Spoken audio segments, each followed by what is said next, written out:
Hello everyone, welcome back to the channel. Financial accountancy में हम लोग आज एक बड़ा ही इंपॉर्टेंट चैप्टर, बड़ा इंटरेस्टिंग और इजी चैप्टर है ये, वैल्यूएशन ऑफ इन्वेंटरीज स्टार्ट करने जा रहे हैं। आपके सिलेबस में है और करीब करीब सारे ही यूनिवर्सिटीज़ इस चैप्टर को अपने सिलेबस में रखे हैं। बीकॉम के सिलेबस में, बीबीए के सिलेबस में भी है, सीए के सिलेबस में भी है। ये इन्वेंटरीज बड़ा ही इंटरेस्टिंग है। आइए, क्या है ये, चलो जी। देखिए, इन्वेंटरीज जब हमारे दिमाग में आता है तो एक बात हम लोग को समझ में आता है कि स्टॉक, यानी stock, inventory, inventory, stock. Inventory का मतलब एक तरह से स्टॉक ही है। स्टॉक मतलब वो नहीं जो शेयर मार्केट में चलता है। स्टॉक का मतलब होता है the availability of goods which are in our firm और द कंपनी और द ऑर्गेनाइजेशन, जो भी हो उसको स्टॉक बोलते हैं। यानी जो माल है, जो सामान है, उसका अवेलेबिलिटी, उसकी मौजूदगी कितनी है हमारे पास। ये ओपनिंग स्टॉक हो सकता है, क्लोजिंग स्टॉक हो सकता है। तो इस स्टॉक का हम लोगों को वैल्यूएशन करना पड़ता है। वैल्यूएशन के कई सिस्टम हैं, मेथड हैं, तरीके हैं। आज हम लोग उस पर चर्चा करेंगे। इन्वेंट्रीज जो वर्ड है, इसके अंदर क्या क्या आता है। वैल्यूएशन तो करेंगे, लेकिन इन्वेंट्रीज है क्या, हम लोग पढ़ने जा रहे हैं। ये अकाउंटिंग स्टैंडर्ड 2। आपको पता होगा कि हमारे जो अकाउंटिंग स्टैंडर्ड है according to new education policy और जो हमारे कंपनीज एक्ट है 2013 के तहत, जो 32 जो अकाउंटिंग स्टैंडर्ड है, उसमें से अकाउंटिंग स्टैंडर्ड 2 में इन्वेंट्री का डिटेल है। इन्वेंट्री की चर्चा वहीं आपको मिलेगी। इन्वेंट्री के अंदर क्या क्या चीज़ें हैं, इन्वेंट्री क्या है, आइए बात करते हैं। कहते हैं कि goods which have been purchased or manufactured and are yet to be consumed and sold are termed as inventory. कहता है कि जो भी गुड्स, जो भी सामान वगैरह जो हम लोग कहीं से परचेज करके लाते हैं या हम लोगों ने यहाँ मैन्युफैक्चर किया है, तैयार किया है, बनाया है अपने यहाँ, उसका जो अवेलेबिलिटी है अभी सेल होने के पहले, कंज्यूम होने के पहले, जो हमारे पास जो अवेलेबिलिटी है, जो उसकी मौजूदगी है सामान का, उसको हम लोग बोलते हैं इन्वेंट्री। इन्वेंट्री के अंदर में आपको अगर अकाउंटिंग स्टैंडर्ड 2 के तहत देखें तो कुछ कुछ चीज़ें इन्वेंट्रीज के अंदर इंक्लूड होती हैं। क्या क्या आता है इन्वेंट्री के अंदर में। इसके अंदर में इन्वेंट्री इंक्लूड्स फिनिश्ड गुड्स। इसके अंदर में फिनिश्ड गुड्स यानी जो सामान बनकर तैयार हो चुका है। जैसे मान लेते हैं अगर हम लोगों का ब्रेड मैन्युफैक्चरिंग कंपनी है, ब्रेड वो जो होता है, तो हमारे पास एक तो जितने ब्रेड बनकर तैयार हो चुके हैं, या बिस्किट हमारा कंपनी है तो बिस्किट जितने बनकर तैयार हो चुके हैं उसका कुछ अवेलेबिलिटी होगा हमारे पास। तो फिनिश गुड्स का जो अवेलेबिलिटी है उसको हम लोग इन्वेंट्री के अंदर कैलकुलेट करते हैं, रखते हैं। दूसरा हो गया आपका जो रॉ मटेरियल है, जो अभी आपका वीट है, बिल्कुल आटा या मैदा, शुगर है, सॉल्ट, ये सब हम लोग को, रिफाइंड ऑयल वगैरह है, जो हम लोग को प्रोसेस में, मैन्युफैक्चरिंग में जो मदद करने वाला है, मैन्युफैक्चरिंग में हम लोग इनको लगाने वाले हैं, इनका जो हमारे पास अभी अवेलेबिलिटी है, इसको भी हम लोग इन्वेंट्रीज में रखते हैं। तो एक तो हो गया रॉ मटेरियल का अवेलेबिलिटी, दूसरा हो गया फिनिश गुड्स का अवेलेबिलिटी, और तीसरा ऐसा सामान होता है जो बिल्कुल रॉ भी नहीं है, जो बिल्कुल फिनिश गुड्स भी नहीं है, बीच बीच में है, और अब हम लोग को वैल्यूएशन करना पड़ता है। इसको हम लोग बोलते हैं work in progress, WIP। Work in progress मतलब करीब करीब बनने को सामान तैयार है या रॉ मटेरियल से थोड़ा आगे गया है। यानी जो 1% से आगे गाड़ी चल चुकी है और 100% अभी पूरा हुआ नहीं है, तैयार हुआ नहीं है सामान, बीच में कहीं पर भी है, 10% तैयार हुआ हो सामान, या 90 या 99% तैयार हुआ हो, ये सारे के सारे वर्क इन प्रोग्रेस में कैलकुलेट किए जाते हैं। तो एक तो हो गया आपका फिनिश गुड्स का स्टॉक होगा, वर्क इन प्रोग्रेस का स्टॉक होगा, रॉ मटेरियल का स्टॉक होगा, यानी अवेलेबिलिटी होगी उसकी। आगे कहता है स्टोर्स एंड स्पेयर पार्ट्स, और हमारे पास जो छोटे मोटे जो स्पेयर पार्ट्स है, कलपुर्जे हैं, उनका भी जो अवेलेबिलिटी है वो भी इन्वेंट्रीज के अंदर में आता है। फिर जो लूज टूल्स हैं, छोटे छोटे कलपुर्जे हैं, स्क्रू ड्राइवर है, पेचकस है, और भी, तो loose tools. Waste and by-product, waste material कुछ अगर हमारे पास है तो उसको हम लोग बाद में उसको स्क्रैप हम लोग सेल करेंगे, कुछ पैसे तो मिल ही जाएंगे। अभी तो हमारे यहाँ वो मौजूद है, अवेलेबिलिटी उसकी बनती है, ये भी इन्वेंट्री में इंक्लूडेड है। बाय प्रोडक्ट्स का मतलब होता है उप उत्पाद, यानी कोई किसी चीज़ का, कोई सामान का, गुड्स का प्रोडक्शन करने के बीच में रास्ते में अगर किसी दूसरे प्रोडक्ट का अगर मैन्युफैक्चरिंग हो जाता है, यानी कहने का मतलब है इसको रेसिडुअल हम लोग बोल सकते हैं।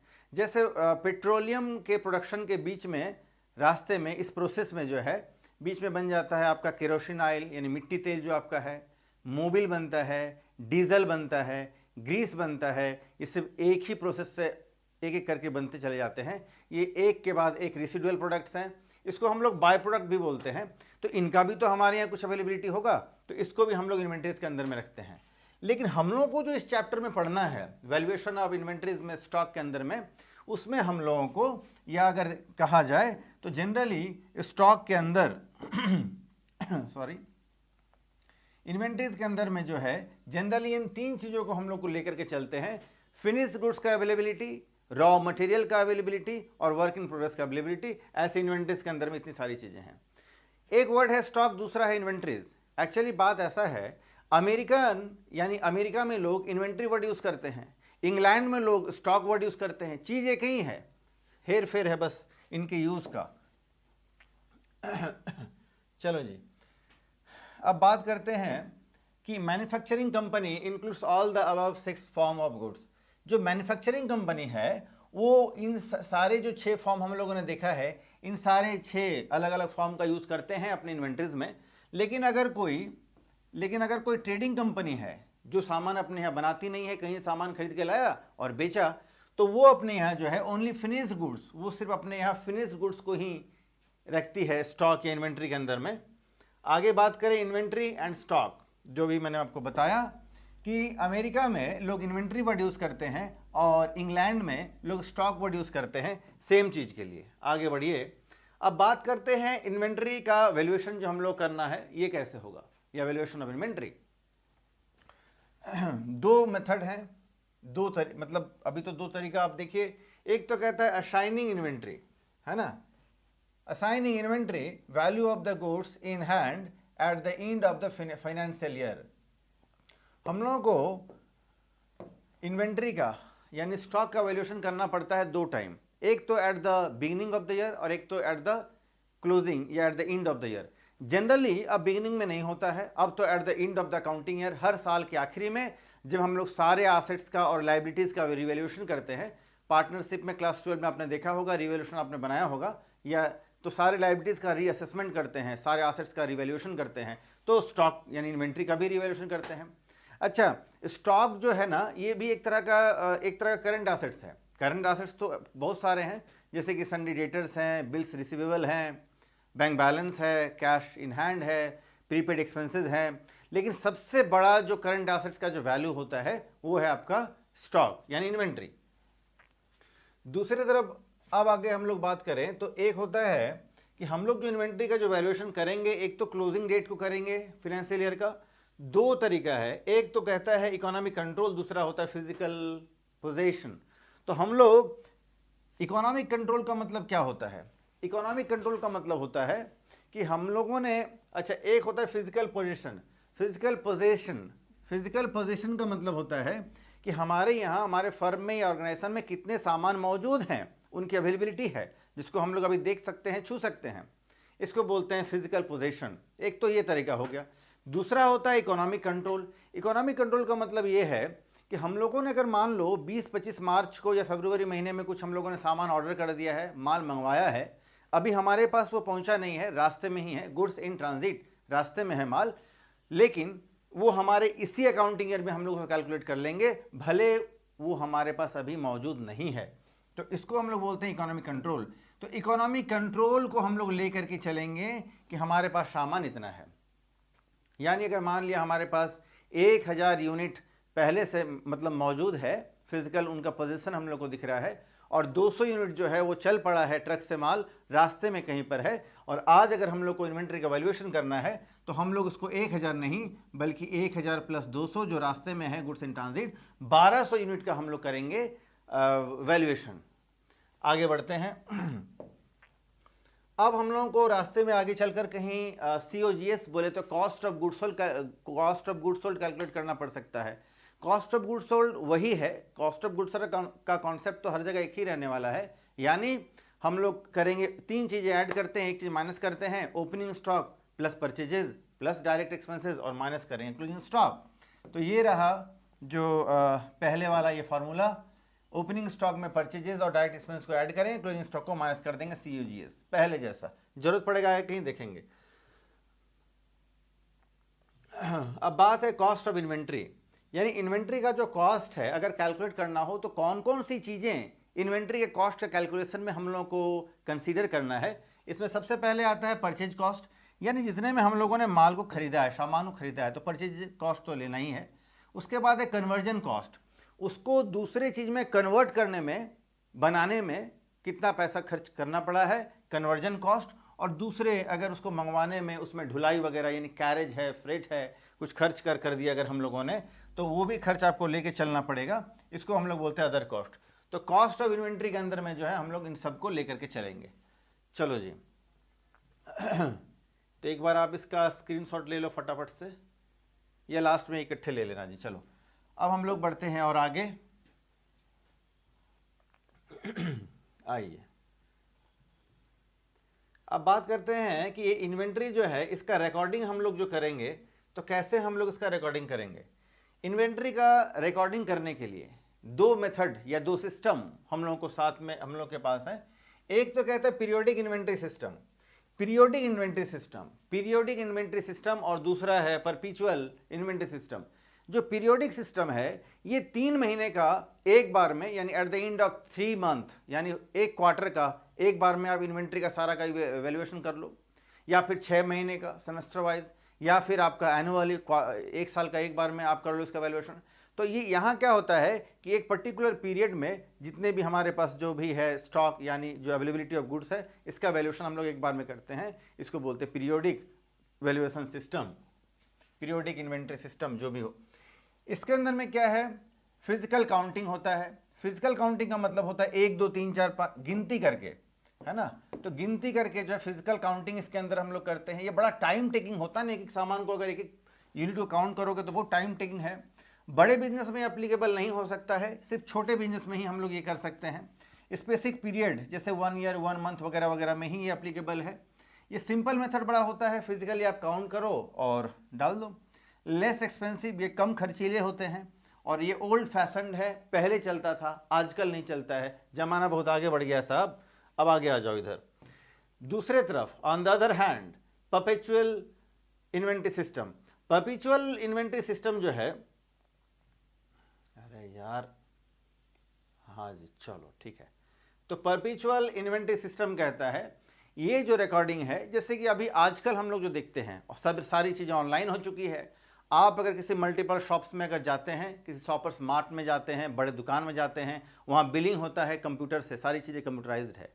होता क्या है कि जब भी माल बिजनेस में एंटर कर रहा है तो उसी समय जो है सबका एंट्री कर लिया जाता है कि ये जो है ये साबुन जो है, लक्स साबुन जो है, ये आपका 5 दर्जन, अभी आज 5 दर्जन आया है, 60 पीसेज है। या रिन सुप्रीम साबुन जो है ये आपका 100 पीसेज है, वगैरह वगैरह वगैरह, सारा उसका एंट्री डाल लिया जाता है, एंट्री कर लिया जाता है। और जैसे ही जब सेल होता है, तो सेल जब होता है तो ऑटोमेटिक उससे डिडक्ट होता चला जाता है। ये बेनिफिशियल ही है बड़ा। आप कभी भी चाहें, सुबह दोपहर शाम रात, 2 दिन 10 दिन 20 दिन बाद, महीने बाद, साल भर बाद, जब भी चाहें जहां भी चाहें आपको इसका अवेलेबिलिटी तुरंत मिल जाएगा एट ए टाइम। तो ये बड़ा, इसी को बोलते हैं परपेचुअल। परपेचुअल वर्ड का मतलब होता है जो निरंतर चलता रहे, इटर्नल, मतलब जिसको हम लोग बोलते हैं शाश्वत, जो हमेशा चलता ही रहे। तो अवेलेबिलिटी से ये जैसे ही जो इन्वेंट्री है एक एक करके जो है डिडक्ट होता चला जाता है, और जो अभी जो अवेलेबिलिटी है वो एक बार में हम लोग को दिख जाता है। तो परपेचुअल सिस्टम बड़ा एप्लीकेबल है।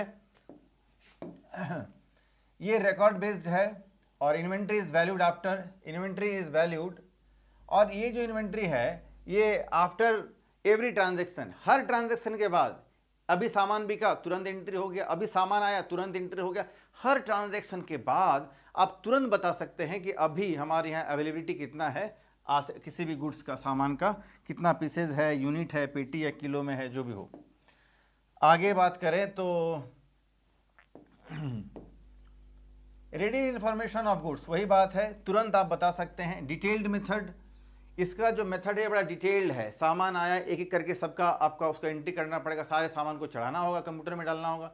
इसके बाद आप कभी भी चाहें तो उसका अवेलेबिलिटी आप बता सकते हैं। एक्सपेंसिव मेथड है, इसके लिए प्रॉपर आपको अकाउंटेंट बिठाना होगा, जिसको अकाउंट्स वगैरह का नॉलेज हो, उसको सैलरी पे करना होगा, कंप्यूटर वगैरह यहाँ आपको इंस्टॉल करना होगा, तो खर्चीला है, एक्सपेंसिव है। पीरियड्स, प्रोवाइड्स डेटा कंटिन्यूसली, और ये आपको जो डेटा है ये कंटिन्यूसली प्रोवाइड करता है, कभी रुकता नहीं है कहीं पर कि 6 महीने बाद या 1 महीने के बाद, तुरंत कंटिन्यूसली। प्रॉपर अकाउंटिंग रिकॉर्ड्स, ये प्रॉपर अकाउंटिंग रिकॉर्ड आपको बताता है कितना पीस है, कितना यूनिट है, कितना किलोग्राम है, ग्राम है, एकदम बिल्कुल। स्टोर लेजर इज प्रिपेयर्ड, और इसके अंदर हम लोगों ने देखा था ये ओल्ड फैशन्ड है, और ये क्या है स्टोर, अच्छा इसके बेसिस पर जो स्टोर लेजर इज प्रिपेयर्ड, हम लोगों को जो भी बनाना सीखना है इस चैप्टर में वो स्टोर लेजर ही हम लोग को बनाना सीखना है। स्टोर लेजर, कितना हमारे स्टोर में कितना अवेलेबिलिटी है गुड्स का, स्टॉक का, यही हम लोग को बनाना है। Store laser is prepared. तो इस पुराने वाला जो मेथड है हमारा, तो पीरियोडिक सिस्टम ये नहीं चलेगा, अप्लीकेबल आज के डेट में हमारा यही है परपिचुअल इन्वेंट्री सिस्टम, जिसके तहत हम लोग को स्टोर लेजर बनाना सीखना है, जो इस चैप्टर का सोल है, मेन, यही हम लोग काम करेंगे। आगे देखो जी, अब हम लोग बात करते हैं मेथड ऑफ इन्वेंट्री वैल्यूएशन। कई मेथड्स है, करीब करीब अगर देखा जाए तो 4 मेन मेथड है, इसके अंदर में 2 3 4 मेथड करके हैं। पहला मेथड कहता है आपको cost price method. Cost price method के अंदर आपको कहता है फर्स्ट इन फर्स्ट आउट यानी फीफो मेथड है, लास्ट इन फर्स्ट आउट यानी लीफो मेथड है, हाईएस्ट इन फर्स्ट आउट यानी हीफो है, मीफो है, फिर minimum in first out, base stock method और स्पेसिफिक प्राइस मेथड। इन 6 में से मैक्सिमम जिससे क्वेश्चन पूछा जाता है वो आपका है फीफो और लीफो। हीफो से कम, और मीफो तो बहुत कम ही बुक में है, क्योंकि मेरी आदत है कि डिटेल में पढ़ाना है, इसीलिए मैं आपको डिटेल में पढ़ा रहा हूँ, बाकी तो आप देख लेना। अब आते हैं दूसरा मेथड जो है आपका average stock method, average cost price method. Average cost price method में कहता है इसके अंदर में 2 मेथड है, एक तो है सिंपल एवरेज और दूसरा है वेटेड। ये दोनों भी हम लोग पढ़ेंगे, करेंगे। और आगे अगर हम लोग बढ़ें तो फिर मार्केट प्राइस मेथड है। मार्केट प्राइस मेथड में आपका ये है प्लेसमेंट प्राइस मेथड और realisable price method. Notional price method के अंदर में स्टैंडर्ड प्राइस मेथड और इन्फ्लेटेड प्राइस मेथड। तो हमारे सिलेबस में जो है, आपके सिलेबस में जो है, ये आपको ये एवरेज कॉस्ट प्राइस मेथड जो है ये है, और आपका जो कॉस्ट प्राइस मेथड है ये है। यही 2 हम लोगों को पढ़ना है इसके अंदर भी। लेकिन मैं क्वेश्चन आपको जो है दोनों मेथड के अंदर, यानी कॉस्ट प्राइस मेथड और एवरेज कॉस्ट प्राइस मेथड का मैक्सिमम जो भी मेथड है मैं आपको बताने, क्वेश्चन सॉल्व करने का, बताने का कोशिश करूंगा। बाकी जो ये 2 मेथड है बस ये नाम के, किसी काम के नहीं है, और आपके सिलेबस में भी नहीं है, बुक में कोई प्रैक्टिकल क्वेश्चन भी आपको नहीं मिलेगा। ये मार्केट प्राइस मेथड और नोशनल प्राइस मेथड, तो इसको हटाओ, आगे बढ़ो जी। अब बात करते हैं format of store laser. Store laser कैसा बनाते हैं जी, कैसा दिखता है, ये रहा आपका, तो फॉर्मेट है ये स्टोर लेजर का। 3 कॉलम हम लोग बनाएंगे, एक तो डेट का कॉलम होगा, दूसरा होगा इशू का, कितना सामान हमारे, रिसिप्ट का, कितना सामान हमारे फर्म में, ऑर्गेनाइजेशन या कंपनी में एंटर किया है। दूसरा कॉलम हम लोग बनाते हैं, एक 3 कॉलम मेन, डेट तो अलग है, 3 मेन कॉलम बनाएंगे। पहला इशू वाला कॉलम, पहला रिसिप्ट वाला कॉलम, कितना सामान आया।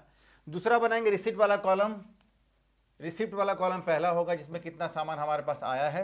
इसके बाद हम लोग बनाएंगे इशू वाला कॉलम, कितना सामान हम लोगों ने इशू कर दिया, बैलेंस जो बचा हुआ है। रिसिप्ट का मतलब होता है जो हम लोगों ने परचेज करके अपने यहाँ लाया है, सामान आया है हमारे फर्म में। इशू कहाँ कर रहे हैं, इशू का मतलब है कि जो सामान हम लोग या तो बेच रहे हैं या फिर फर्दर प्रोडक्शन के लिए हम लोग गोडाउन से माल को जो है फैक्ट्री की ओर जो है रवाना कर रहे हैं, बढ़ा रहे हैं, भेज रहे हैं, जो भी हो, इसको इशू बोलते हैं हम लोग। चलो जी, तो डेट वाले कॉलम में आप डेट डाल देंगे। अच्छा, इसके अंदर भी कुछ हेडिंग्स होते हैं, मतलब छोटे छोटे कॉलम होंगे, जैसे कि यहाँ पर डेट डाल देंगे आप 2024, जनवरी मंथ का बना रहे हैं तो जनवरी 1 का अगर कोई डिटेल है तो अंदर में हम लोग 3 कॉलम बनाते हैं। फर्स्ट कॉलम तो ये आपका हो जाएगा यूनिट्स का, दूसरा हो जाएगा रेट, और तीसरा हो जाएगा आपका प्रोडक्ट, या फिर बोल सकते हैं वैल्यू। वैल्यू बोलिए, वैल्यू ज़्यादा अच्छा रहेगा। वैल्यू कैसे आएगा जी, कितना यूनिट, तो मान लेते हैं 100 यूनिट खरीदा है माल 2 रुपये के हिसाब से, तो 100 × 200, 100 × 2, 200 रुपया हो गया वैल्यू। ऐसे ही इशू में भी है, इशू में भी हम लोग 3 कॉलम बना लेंगे, और बैलेंस में भी 3 कॉलम हम लोग बना लेंगे ऐसे ही, unit, rate, value, unit, rate और वैल्यू। इस तरह से गाड़ी आगे आपका चलता रहेगा। ठीक है, चलो जी, अब हम लोग एक क्वेश्चन आज ही अब भी सॉल्व करके देखेंगे। क्वेश्चन ये रहा, स्टोर लेजर बनाना है, स्टोर लेजर बनाना है, फीफो मेथड हम लोग को अडॉप्ट करना है। क्वेश्चन कहता है FIFO method, FIFO FIFO, first in first out. First in first out यानी जो सामान हमारे फर्म में कंपनी में सबसे पहले आया है वही सामान सबसे पहले जाएगा भी, उसी को हम लोग पहले इशू करेंगे सबसे पहले। तो ये फीफो मेथड आज हम लोग देखेंगे। तो ये रिसिप्ट है मटेरियल का और ये हमारा कुछ इशूड है मटेरियल का। डेट अलग अलग डेट में इशू हुआ है और रिसिप्ट हम लोगों ने किया है। तो पहले हम लोग सारा रिसिप्ट करेंगे, उसके बाद हम लोग इशू करेंगे, ऐसा नहीं है। क्रोनोलॉजिकल ऑर्डर में ही ट्रांजैक्शन का हम लोग एंट्री करते हैं, आपको पता है अकाउंट्स में ऐसा ही होता है। तो पहले 1 अप्रैल, फिर 4 अप्रैल, फिर 3 अप्रैल, फिर 6 और फिर 12 और फिर 15।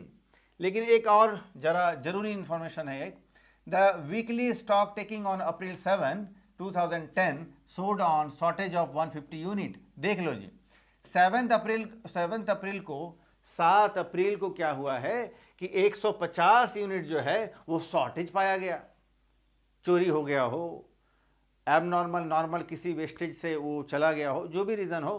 तो ये जो हमारा इतना सामान ये जो शॉर्टेज हो गया है इसको कहाँ दिखाएंगे जी? तो सामान घटे किसी भी रीज़न से हम लोग इशू में दिखाएंगे, सामान बढ़े किसी भी रीजन से उसको हम लोग रिसिप्ट में दिखाएंगे, बैलेंस अपनी जगह बैलेंस वाले तीसरे कॉलम में रहेगा। चलो जी, तो इसको भी हम लोग डेट के साथ यानी 6 तारीख के बाद 7 को डाल देना है, उसके बाद 12 को। चलो फटाफट से अब हम लोग बना लेते हैं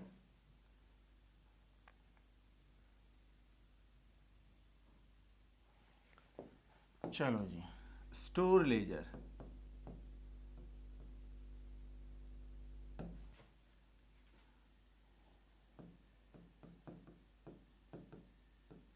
फीफो मेथड।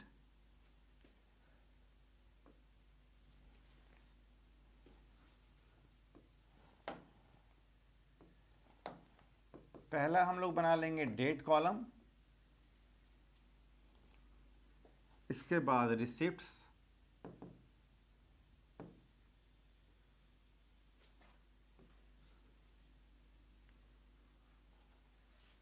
रिसिप्ट्स के अंदर में 3 कॉलम, फिर इशूज, इशू के अंदर में भी हम लोग 3 कॉलम बना लेंगे और फिर लास्ट में आ जाएगा आपका बैलेंस। बैलेंस के अंदर में भी आपका 3 कॉलम बना लेंगे।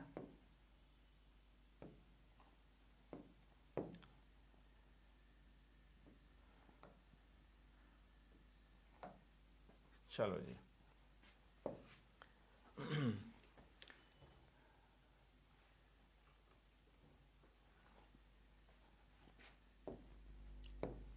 तो इसमें हम लोग डाल देंगे यूनिट, रेट और अमाउंट या वैल्यू जो भी हो, यूनिट्स, रेट्स, अमाउंट या वैल्यू, यूनिट्स, रेट और अमाउंट। चलो जी, अब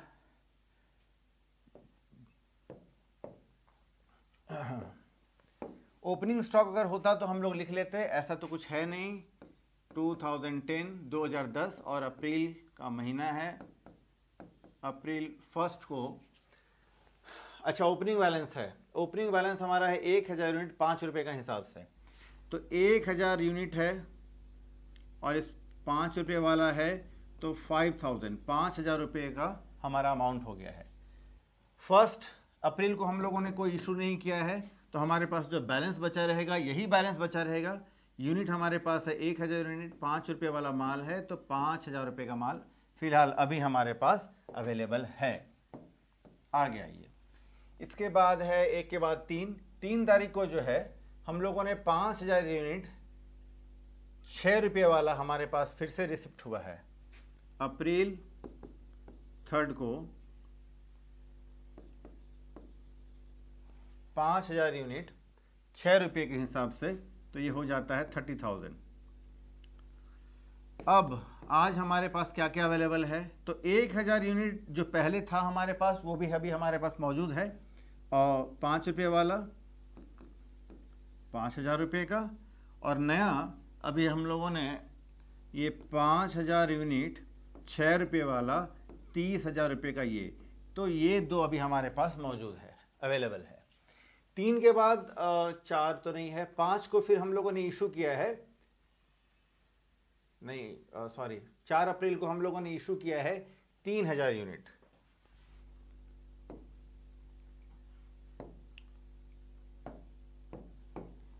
हाँ जी, अप्रैल 4 को हम लोगों ने इशू किया है। इशू किया है तो रिसिप्ट तो हम लोगों ने किया नहीं, इस डेट को रिसिप्ट वाला कॉलम खाली छोड़ दीजिए आप। और अब हम लोग आगे चलेंगे 3,000 यूनिट में देखिए, हम लोग जो 3,000 यूनिट इशू करेंगे तो हमारा मेथड का नाम ही है फीफो। फीफो मतलब फर्स्ट इन फर्स्ट आउट, जो सबसे पहले आया है उसको सबसे पहले हम लोग को निकालना है, यानी ऊपर से हम लोग इशू करेंगे, ऊपर से इशू करेंगे, यानी 3,000 यूनिट करना है तो ये 1,000 यूनिट 5 रुपये वाला है। तो पहले तो हम लोग इसी को यहाँ, तो पहले हम लोग इसी को इशू कर देंगे 1,000 यूनिट 5 रुपये वाला, और बचा हुआ जो 2,000 यूनिट जो है वो 6 रुपये वाला। ऐसे हम लोग को इशू करना पड़ेगा। अगर 5 रुपये वाला ही अगर पूरा 3,000 यूनिट हो जाता तो हम लोग कर देते, क्या दिक्कत थी अपने को जी।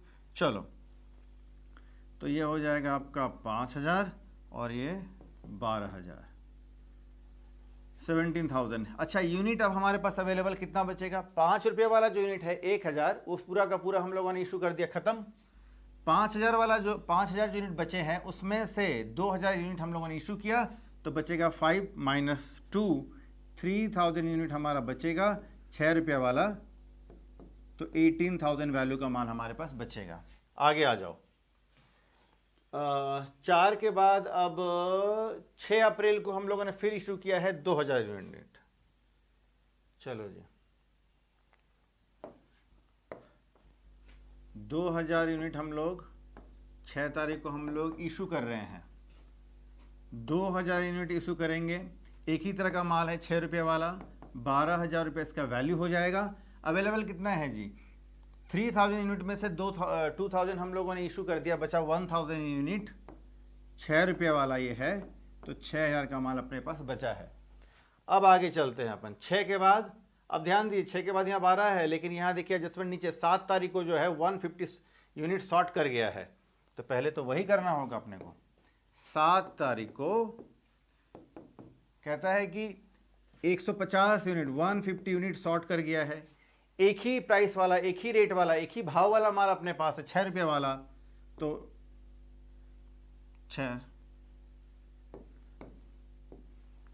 6 रुपये वाला, तो ये 900 रुपये हो गया आपका। 150 × 600, 900 का माल गया। बचा कितना है जी? 1,000 में से 150 चला गया, 850 यूनिट 6 रुपये वाला माल हमारे पास बचा हुआ है। तो 6,000 में से 900 माइनस कर लो, 5,100 का माल अपने पास बचा होगा। चलो जी, अब आगे 7 के बाद अब 12 को 3,000 यूनिट 5 रुपये वाला फिर अपने पास आया है। 12 को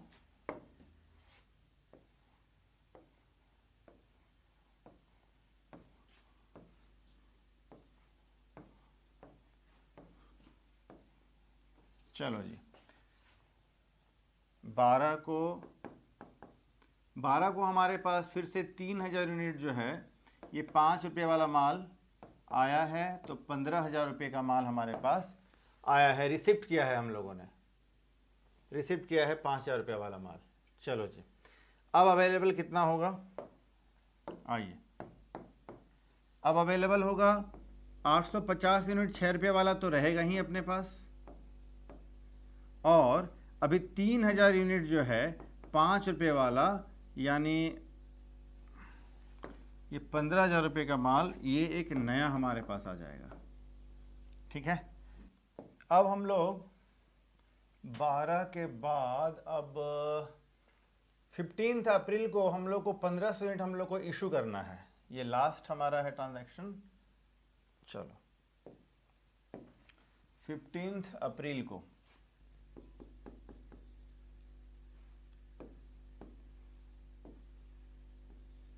15 अप्रैल को हम लोग को इशू करना है 1500 यूनिट हम लोग को इशू करना है। अब आप देखिए हमारे पास दो तरह का माल है।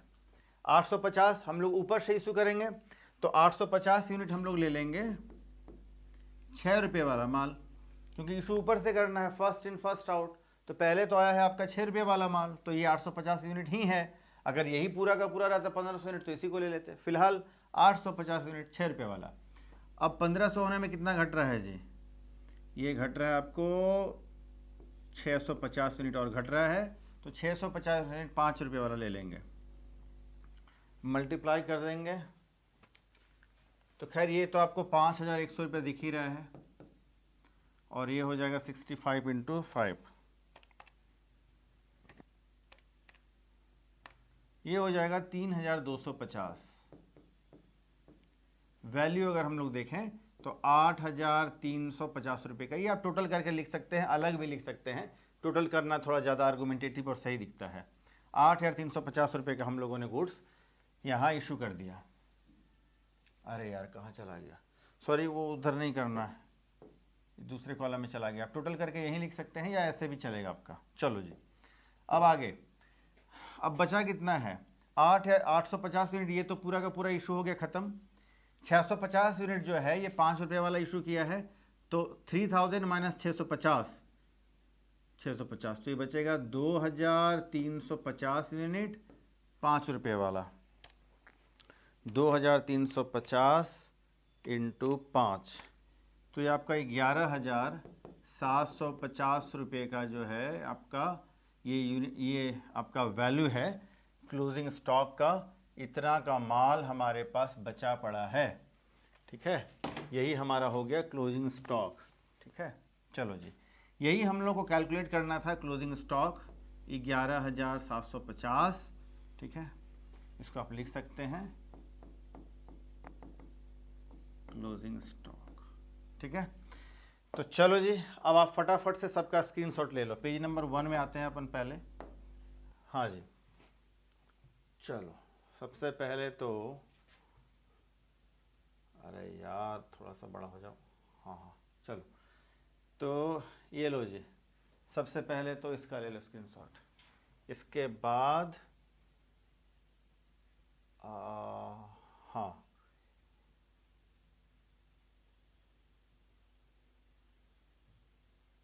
इतने का ले लो, एक बार में इतना आ जाएगा।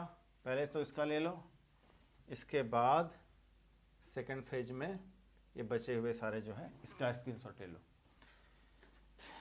पेज नंबर 2, सेकंड पेज में आपका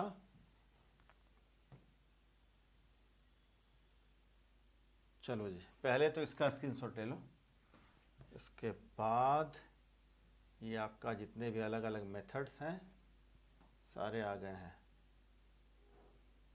चलो जी इसका ले लो, फॉर्मेट भी आ गया आपका। नेक्स्ट पेज में फिर आपका ये रहा क्वेश्चन, क्वेश्चन का स्क्रीनशॉट ले लो, और फिर आपका ये सॉल्यूशन क्वेश्चन के साथ भी आ जा रहा है। चलो जी, तो आज हम लोगों ने फाइनेंशियल अकाउंटिंग का बड़ा ही इंपॉर्टेंट चैप्टर ये इन्वेंट्री हम लोगों ने स्टार्ट किया, और एक मेथड भी हम लोगों ने देख लिया है, FIFO method, first in first out. Next video में हम लोग करेंगे लीफो मेथड, और फिर जो भी मेथड बचे हैं सारा हम लोग एक करके करेंगे। आज मैंने कोशिश किया है आपको समझाने का इन्वेंट्रीज। आई होप आपको समझ में आ गया होगा, बड़ा इंटरेस्टिंग और आसान चैप्टर है। कहीं भी अगर कोई दिक्कत हो, अगर आपको अच्छा लगा हो तो आप कमेंट सेक्शन में बता सकते हैं कि अच्छा लगा हो। अगर कहीं कोई दिक्कत हो, कहीं मेरे से कहीं कुछ अगर कोई चूक हो गई हो, कुछ छूट गया हो, तो आप कमेंट सेक्शन में वो ही बता देना। मैं नेक्स्ट क्लास में कोशिश करूँगा इसको इम्प्रूव करने का, ठीक कर देने का, ठीक है। तो आज हम लोग इतना ही करते हैं। Keep glowing and keep watching, फिर मिलते हैं नेक्स्ट वीडियो में। आज के लिए इतना ही, टेक केयर, बाय।